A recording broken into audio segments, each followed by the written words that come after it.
এই ভিডিওতে আমরা শিখব ব্র্যান্ডের আসল অর্থ কী এবং বুঝব এটি বাস্তব জীবনে কিভাবে কাজ করে।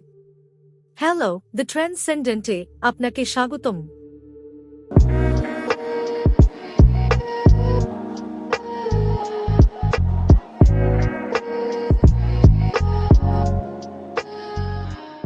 ব্র্যান্ডিং সম্ভবত গ্রাফিক ডিজাইনের জগতে সবচেয়ে বেশি ব্যবহৃত এবং ভুলভাবে বোঝা একটি শব্দ।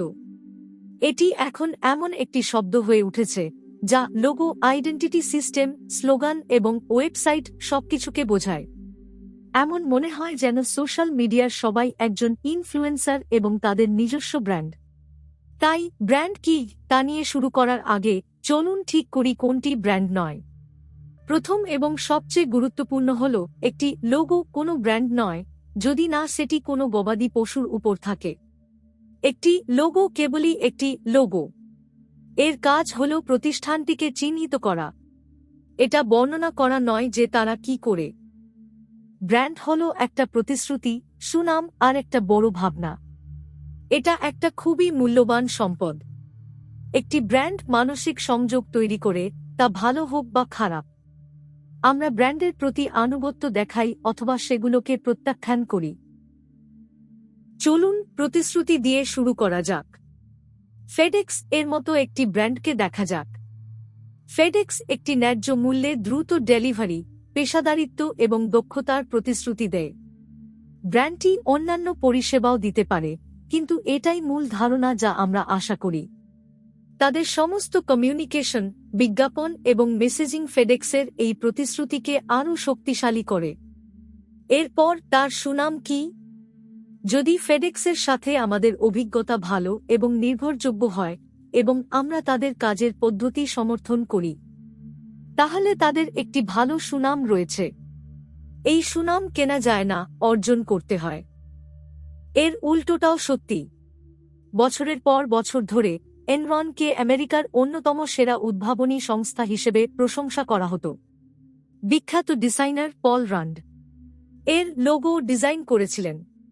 তারপর 2001 সালে এটা প্রকাশ পায় যে এনরন তার আর্থিক অবস্থা নিয়ে মিথ্যা বলেছিল এবং জালিয়াতি করেছিল। সেই লোগো, যা একসময় একটি সফল আইডেন্টিটি সিস্টেম হিসাবে বিবেচিত হতো, এখন অসাধুতার প্রতীকে পরিণত হয়েছে। এবং সবশেষে বড় ধারণাটি, ম্যাকডোনাল্ডস কম দামে দ্রুত ভালো খাবার পরিবেশন করার প্রতিশ্রুতি দেয়। কিন্তু এর আসল বড় ধারণাটি হল একই পণ্যের নির্ভরযোগ্যতা এবং নিরাপত্তা। গ্রাহক আমেরিকা এ থাকুক বা ভারতে, তাদের এটা নিয়ে ভাবতে হবে না যে কোনো ছোটখাটো দোকান পরিষ্কার হবে নাকি নোংরা।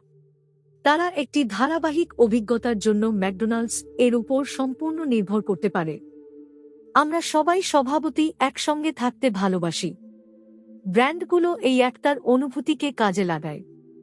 কেউ অ্যাপলকে পছন্দ করে, আবার কেউ স্যামসাংয়ের ব্র্যান্ড পছন্দ করে। কিছু মানুষ হয়তো গুগলের দলে থাকে, আর অন্যরা নিজেদের মাইক্রোসফটের দলের বলে পরিচয় দেয়। ব্র্যান্ডিংয়ের মূল উদ্দেশ্য হল এই মানসিক বন্ধন তৈরি করা এবং গ্রাহকের বিশ্বস্ততা নিশ্চিত করা। যখন এটি সফল হয়, তখন ব্র্যান্ড তার গ্রাহকদের সবচেয়ে উৎসাহী সমর্থক এবং সেরা প্রচারক হিসেবে গড়ে তোলে। একজন ডিজাইনার যিনি ব্র্যান্ড স্ট্র্যাটেজিকে শুধুমাত্র লোগোর ডিজাইনের বাইরে দেখেন, তিনি সেই সমস্ত ফ্যাক্টরগুলি মূল্যায়ন করবেন যা একটি ব্র্যান্ডের স্বাস্থ্যের ওপর প্রভাব ফেলে।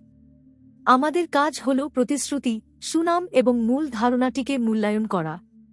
কিন্তু একটি সংস্থা এবং সেই সূত্রে একজন ডিজাইনার একটি ব্র্যান্ড তৈরি করতে পারে না। ব্র্যান্ডটি জনগণের ধারণার মাধ্যমে তৈরি হয়। সেই ধারণাটি অনেক উপাদানের ফল, কিন্তু আমরা বার্তাটিকে পরিচালনা করতে পারি এবং সম্ভাব্য ঝুঁকিগুলি চিহ্নিত করতে পারি।